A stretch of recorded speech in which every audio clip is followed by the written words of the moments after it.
Welcome to the Hopcast. I'm your host, Jeff Sherman, and I'm on board Milwaukee's streetcar, the Hop. It's all about connections, it's all about community, and it's all about moving Milwaukee forward.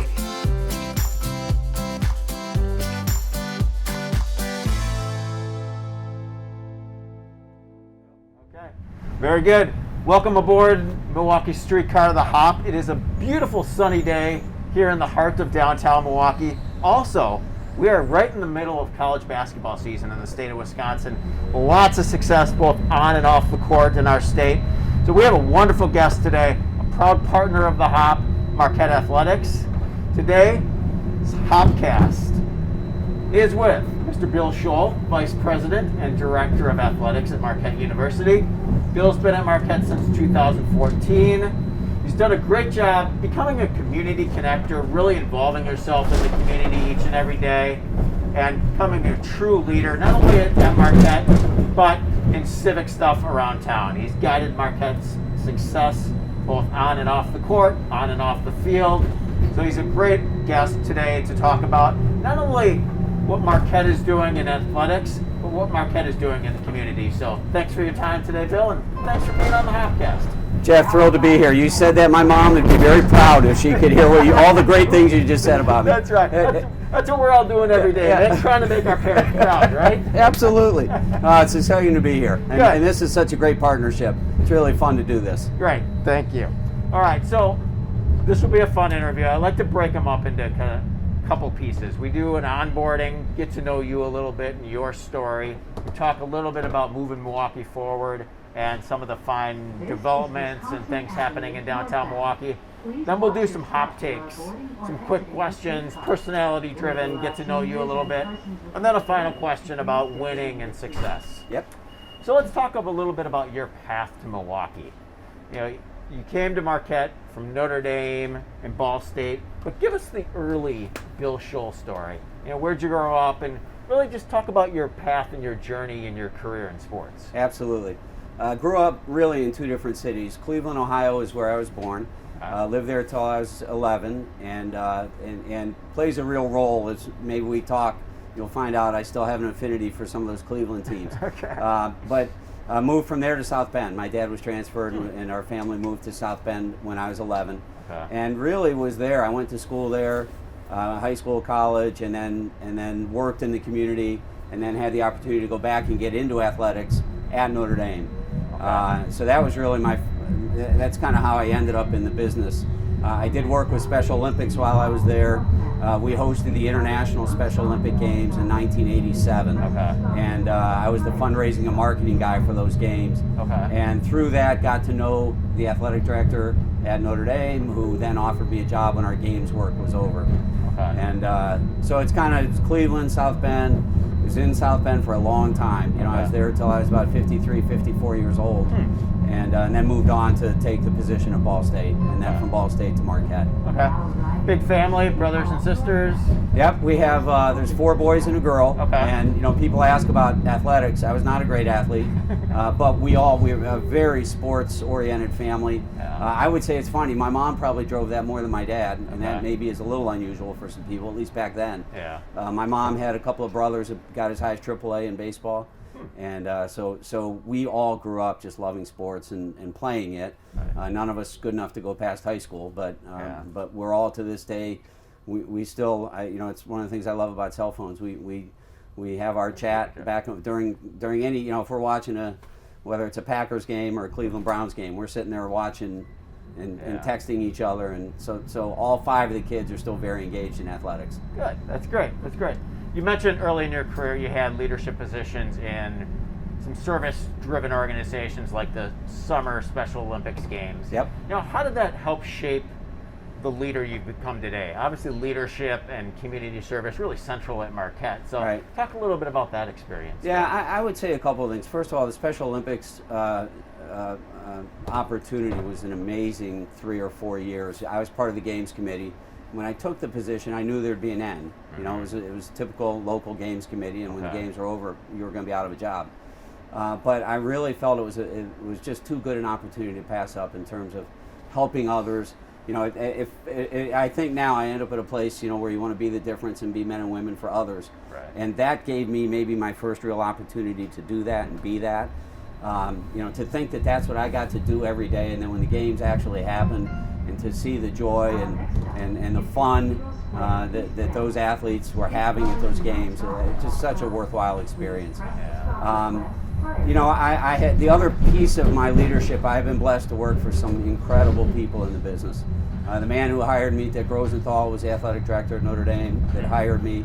But then I also worked for Kevin White, who just retired as Duke's AD a number of years from him. Jack Swarbrick, who's still the athletic director at Notre Dame, and Mike Wadsworth. So I had a series of athletic directors who were phenomenal leaders and whose values are very much in line with what I would want to be and what Marquette's all about. So I kind of feel like all those Notre Dame guys prepared me very well for Marquette. Yeah, that path with great mentors and leaders along the way really helps shape who we become. Yeah, there's no question. And I'm 64 now, so now I'm kind of at that other end, and I think about that every day in terms of the younger folks that are in our office and that we interact with, and so many people want to get into our business. And I talk to them about, look, first, the most important thing is you got to be in the business for the right reasons. Yeah, and let's talk a little bit about that from a student perspective. A lot of students want to come out of college or high school and work in sports. Yes. I was one of them. Yes. And there's a lot of opportunities, but what advice specifically do you have as someone that's risen to the top of the ranks? What advice do you give to the students looking, hey, I want a career in sports. What should I do today to maximize? A couple of technical things. First of all, you're going to need an advanced degree. I got into the business without it, never did go back and get my master's, which is maybe one of the things I regret the most. I kind of wish I had. But you almost have to have it now. When any job opens up, we're getting people with law degrees and MBAs and masters in a variety of different topics. So from a technical standpoint, you have to think about not just an undergraduate degree, but a master's degree. Beyond that, you've got to be willing to take that first job. It is a very competitive atmosphere for the first job, but there's room to move once you get into the business. A lot of people come into it and think all you do is go watch games. Well, that's probably the smallest, from a time consumption, it's probably the smallest thing I do. The least I do is, I go to a lot of games, but that's not really what my job is all about. Yeah. So a lot of people get into it and realize it's not quite what they expected, and they go in another direction, which opens up growth opportunities for others. The key is you got to be relentless, you got to be patient, you got to be persistent. And I would say this, and this comes from my own experience, is really treat people with respect. First of all, it's the right thing to do, but you also never know when that's going to come back to help you. And that was my situation with Dick Rosenthal. I had worked with him during Special Olympics, and then at that time he was the president of a bank. A year later he becomes the athletic director at Notre Dame and offers me a job. And had I not had the right relationship with him a year earlier, that would have never happened. Yeah. So treat people the way they should be treated. Yeah. And those relationships you build and the opportunities you have as an intern or whatever, you really gotta maximize those and know that you're on a path then to get you to where you want to be. It may not happen right away, right? But relish the opportunities for sure. Yeah, no question. Again, patience, but you also have to be aggressive. You have to network. You have to get to know people. It's very much a people business, a relationship business. And you know what? And a lot of folks have an issue with this. You have to be willing to move a little bit. Had we not made a couple of moves in our lives, I wouldn't be where I am today. Yeah. And I would also say this. Everybody says, well, I'm at my alma mater. That's the only place I want to be. Well, you know what? What you're going to find out is there are truly special kids, student athletes at every school in America. They really are. Our kids here at Marquette are very special. And so were our kids at Ball State. Yeah. No doubt about it. Very much so. Yeah. Well, let's talk a little bit about the student athlete. The athletes and the kids that you work with every day. There's a new NCAA rule around athlete monetization. Yep. How has that changed your day-to-day, maybe in the athletic office? And have you seen kind of what's the early success around that? Right. Has the dynamics changed? Or just kind of talk about that for someone that kind of knows, like, hey, the athletes now have an opportunity, but what does that mean? Yeah, it certainly has changed the way we go about our business. We spend a lot of time now trying to figure out what this is all going to mean. There's this whole patchwork of state laws out there. A state like Wisconsin has no laws, so we're governed more by the NCAA rules. Some other states schools are governed by the laws of their state that got passed this past summer. So we're all kind of operating under a different set of rules, which is not a good place to be. Yeah. But what we are starting to spend a lot of time on is, how can we make sure that our student athletes are prepared to take advantage of this new opportunity they have, and also not be exploited. Right now, and I know it's kind of an old phrase, but it is a little bit of the Wild West. And there are people out there who really want to do right by the student athletes, but there are also people out there who are trying to take advantage of them. And we want them to be very careful. We've heard stories of students giving away their rights in perpetuity, not knowing what that meant. Yeah. So you got to make sure things like that don't happen. From a success standpoint, there have been some big ones, and those make the headlines, right? The people with huge social media followings, and there have been a handful of big ones. For the most part, they've been relatively small deals, a lot of in-kind deals. Maybe you do a deal with a restaurant, and then you end up getting some free food, kind of thing. It will evolve. I'm sure in 10 years when we look back on it, it's going to be a lot different. Yeah. But it's a factor, and it's not supposed to be used as a recruiting inducement, and it's certainly not supposed to be any way in pay for play. But it's really hard to managing ethics is a hard thing to do. So it's a factor and will be a factor moving forward. Yeah, I know here in downtown Milwaukee, Justin Lewis, men's basketball player, has done some stuff locally with some local people, and people have embraced it, and it's kind of furthers the commitment with Marquette to the community, and that's a part of the game as well. Yeah, I'm fully in favor of it. I just wish we could have, as an organization, I wish the NCAA, which is us, it's all the member schools. Right. I wish we could have gotten out in front of it and put a set of rules in place that would have been national, and we'd have all been operating under the same guidelines. Yeah. But beyond that, absolutely, these kids should have a right to monetize their name, image, and likeness. No question. Yeah. Good.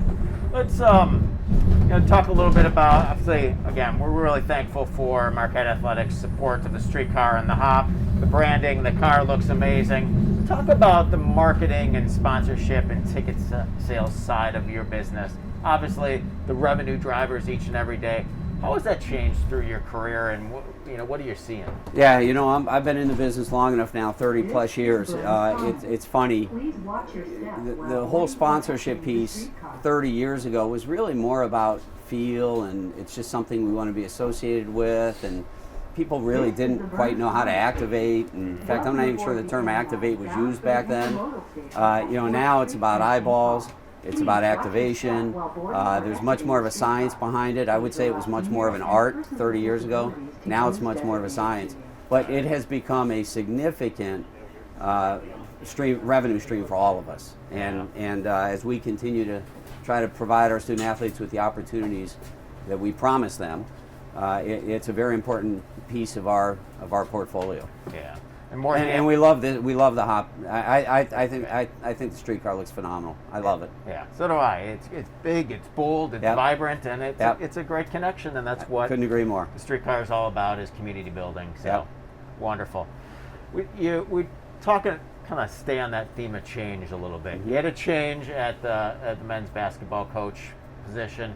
Talk about that process a little bit. You're probably never really easy as a leader to go through the criteria. What do you look for in a coach? What do you look for in an athlete? Just talk about that search process when you're looking, hey, I'm establishing a new coach. What am I looking for? How am I looking for it? And how did they meet kind of the Marquette mantra and all that?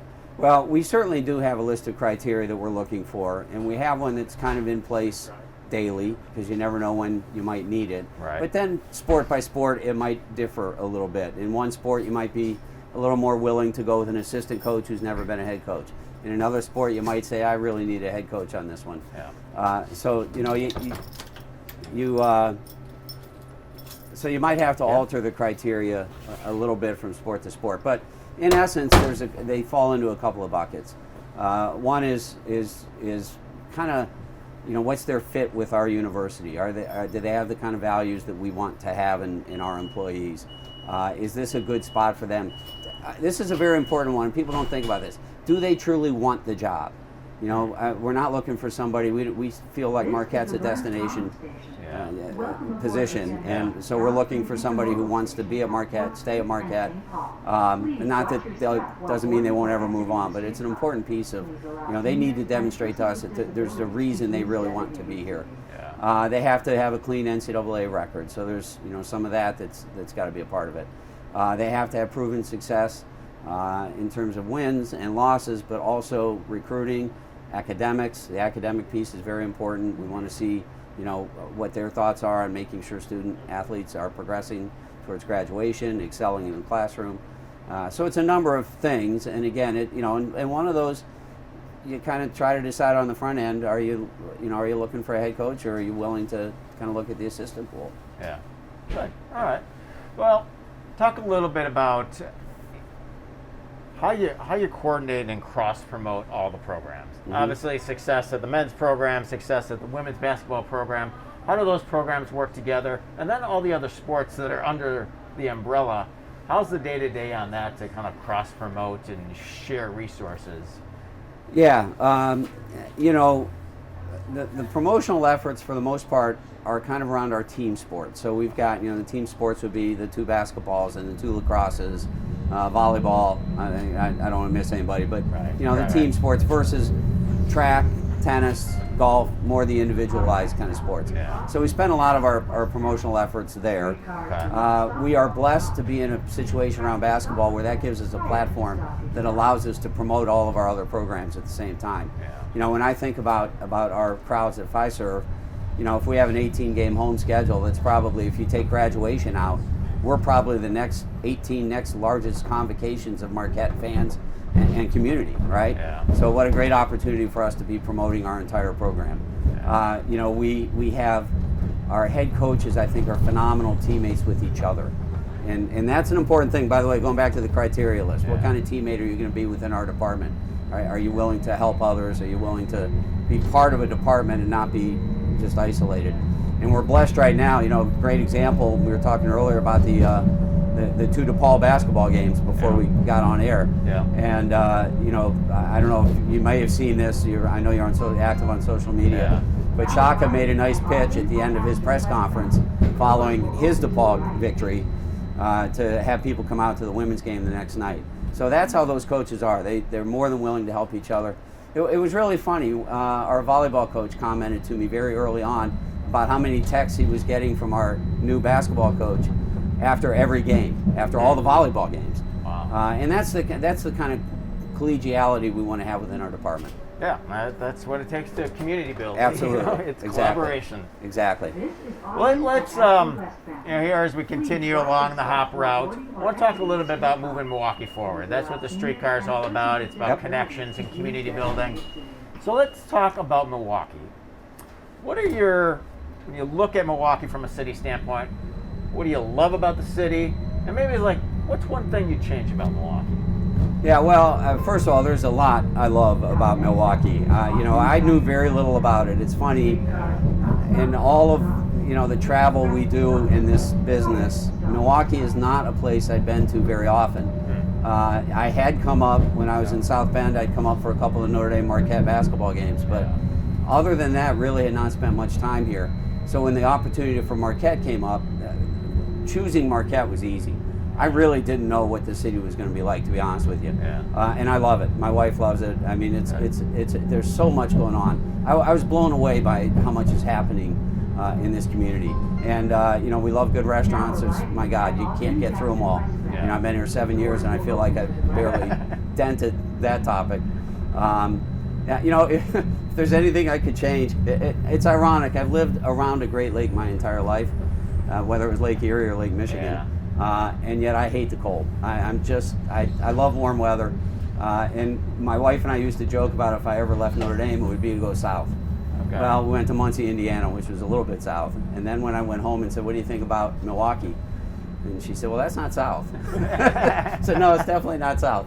But you know what? Beyond that, I mean, it's a phenomenal place, and it's a great place to recruit our student athletes to. Yeah. It really is. Yeah. And that's, I want to talk a little about that. I mean, it is 35 degrees in the middle of January right now. Actually, we So can it's play sunny. outside It's today. beautiful. We can play. We can have basketball practice That's outdoors. right. Let's do playground ball today. Absolutely. But when Marquette's whether recruiting for student athlete, Yep.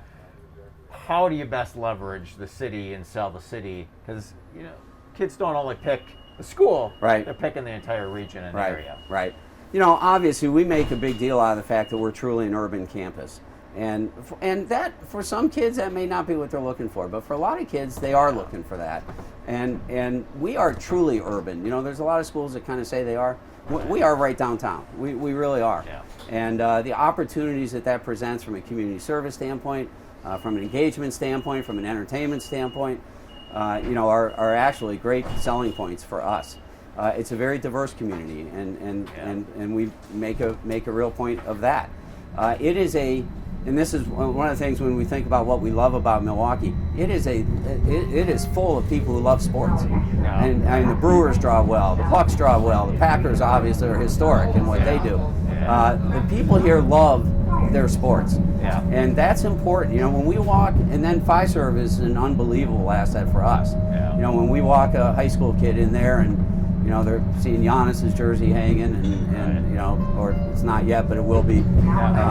But what a showcase for them to be able to see that this is where you're going to hopefully play for the next 4 or 5 years. So we sell the city of Milwaukee hard, and we spend time with them downtown. It's not just the Marquette campus. We spend a lot of time in the city, whether it's restaurants, whether it's getting them out on the lake to be able to look back at the city. There's so many cool things. Reality is from Marquette's campus to downtown Milwaukee is a very quick walk. Oh, absolutely. Or you absolutely. take a bus, or you're blocks from a streetcar route. I mean, it's a really easy connection. And then you're less than a mile from Lake Michigan, which is incredibly amazing and really accessible. And I'm told when we go to a Final Four, the students all run to Lake Michigan. So I want to see that happen before I leave. Oh, say it. Trust me, so do I. Yeah. I believe you. I believe you. So does Shaka, by the way. Yes. Let's make that happen. Yeah. What? So that's probably high on your wish list items. I'd like to ask you. So what are your on your Marquette wish list items? Well, your national championship is high, but what else? Just from an amenity and campus standpoint, would you like to see at Marquette? Yeah, I think there's a number of things. First of all, our goal. One of our goals is to make sure we deliver on the promises we make these kids when we recruit them. It's really easy to promise them A, B, and C, but we got to deliver when they get here. And there are some things we still need to continue to, in my mind, you're either going forward or you're going backwards. You're not just staying the same. We always need more scholarship support. I'd love to have more support. We don't. Not all of our programs are what are considered fully funded, so we don't have the full funding from a scholarship standpoint in all of our programs, athletic scholarships. So I'd love to advance that. We still have, and the building well. We still have half of our student athletes lockering in the old gym, the old Marquette gym, and we need to. It's truly not what it needs to be. So we're working on a facility to hopefully get those kids out and into a different locker room. So that's an important piece. And then there's ongoing. There's just always things we got to keep the Al McGuire Center fresh. Right now it's our showcase facility, and we got to make sure it stays fresh. So there's always those things to do, right? And that it goes back to our sponsorship talk. It comes down to producing the revenue that it takes to spend. To make it all happen. Exactly. Yep. Very good. Very good. All right, we're gonna segue a little bit to quick hop segment. I have like 8 or 10 quick questions for you. Personality-driven, fun questions. Yep. What book are you reading right now? I'm reading The Big East by Dana O'Neill. It was actually a gift from Val Ackerman, our commissioner. Very good. History of the Big East. Okay, all right. You follow pro sports. I do. What's your favorite pro sports team? I have 2 cities where I love the teams, and one's Milwaukee and one's Cleveland. Okay. Growing up in Cleveland, I still have a real fondness for the Cleveland teams. Okay, very good.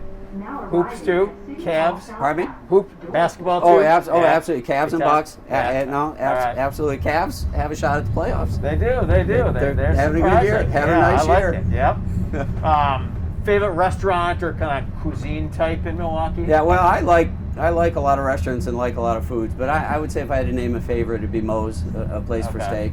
Would be my number one choice. Nice, good, easy walking distance from campus. Exactly. What about a favorite place for coffee? Collectivo. Okay. Yeah. You Part of it is they're everywhere, so. That's true. It's easy. Yeah. Do you make coffee at home before you come to the office, or are you like a stop? No, for I'm coffee a big kind of Keurig guy? user. Okay. So I have a Keurig single. Nice. Now I'm not an elitist. I'm not with all the sweets and sugars and all that. Right. I actually straight up. Hazelnut. I do like hazelnut. Okay. All right. Good. All right. So let's say you have a free Friday night, no games, no work things going on. What do you do? What do you? Generally what do your wife speaking, do? we'll probably find, we're empty nesters. Okay. So we'll probably find a good restaurant to go to, and then you're going to get a kick out of this. We'll probably go home and watch a game on television. That's good. Of some sort. My wife is a huge sports fan. Good. You'd have to be in this business. Oh, of course. So it doesn't matter what season it is, we'll find a game to watch. Okay. If you're not I'm shallow, very shallow. Oh, that's awesome. That's probably like me. If I'm not watching a game, I'm probably watching a series based on sports. Yeah, exactly. So that's Ted Lasso. That's okay. Yeah, exactly. So, is there a current binge series that you and your wife are enjoying right now? Well, we got two going. One is not, I wouldn't say it's a series, but we're 2/3 of the way through Get Back, the Beatles. Okay, nice. Which is phenomenal, by the way. I don't know if you've seen it. I haven't seen it, but everyone talks about the beauty of seeing the creative process. It's amazing. Live. It is, and seeing how the four of them interacted, I mean, it's highly recommended. Yeah. And then we've started in on the Ted Lasso. Okay. But we haven't gotten very far yet. Yeah, it's great. And it only That's gets what everybody better says. through the season. That's what everybody It's says. amazing. Yeah. Watch your step while boarding or exiting the Who's the best college athlete you've ever seen in person? Boy, I have seen a lot. Yeah. I would say, and not people don't always think of him necessarily as an athlete. Yeah. But I think he was. He actually was a very good high school basketball player as well. But I would say Joe Montana. He was amazing to watch both collegiately and as a pro. Okay. If we had the ball at the end of the game with a minute or two to go, it was kind of like watching Aaron Rodgers. You just felt like he's going to put this in the end zone. Yeah. So big fan of Joe's. Okay. Good. Favorite sports movie of all time? The Natural. Natural. Okay. I love that one. Good. I also had read the book in college, actually, as part of an American literature. Okay. That always makes it better. Like if you know the full Exactly. book, you see it come to life on the screen. Right. Yes. Right. Finally, you got some vacation time. Are you going to a warm weather destination? Are you a beach type? Where do you want to go? I'm going to Hawaii. All right. Very nice. Love Hawaii. Been there a number of times. Nice. Love it. And not that we wouldn't try some other places too, but if I had to name a spot, it's where I want to go. Very good. All right. Finally, I always like to ask everyone I have a chance to talk to two kind of final destination questions. And it's even more appropriate with you, Bill. Like, I want to get your definition of winning and then your definition of success. Well, when they're asked together like that, I guess I'd separate them out to say winning to me is a fairly straightforward, calculated. Are we winning, losing? Are we 15-5 right now, or are we 5-15? To me, that's how. If I'm going to separate the two of them, I would put winning in the category of okay, this is kind of black and white, and we know how we're doing. Right. Success to me is a whole different thing, particularly with what we do at the college level. To me, it's all about the culture of your program, and I don't just necessarily mean our basketball program, but our entire athletic department. The highlight, winning, is really important to us. There's no question. But nothing's more important than watching those kids walk across the stage with a degree in their hands and knowing that they're now prepared to go out and kind of take their place in life. And to me, that's one of the coolest things we get to do. We inherit a 16, 17, 18-year-old kid, and they leave as 22, 23-year-old young men and women who really are, if we've done our jobs right, are really ready to go out and kind of take on the world. And I love the set the world on fire that the Jesuits frequently use. And Right. I love that phrase. To me, that's what success is about. And I think if you have success, you're winning consistently. And I don't think winning breeds success. I think success breeds winning. And so I guess I look at it from that perspective. But to me, success is about the student athlete, and have we accomplished what we're supposed to accomplish during their time here? Part of which is winning. Exactly. Very good. Very good. Yeah, tying those two together, there's some magic there. Yeah, for sure. All right. Well, very good. Well, I thank you for taking the time. Friendly reminder, Marquette is the host of the first and second rounds of the NCAA tournament this year at Fiserv Forum. So that's coming up March 18th and 20th. And so make sure you're downtown Milwaukee for that. Get involved and check out a Marquette game this season. Come on board the Marquette branded streetcar hop. Experience downtown Milwaukee. Bill Scholl, Athletic Director at Marquette. Thanks for your time, and go Milwaukee, and we are Marquette. Jeff, thank you very much. We are Marquette. All right. Thank you. Thank you.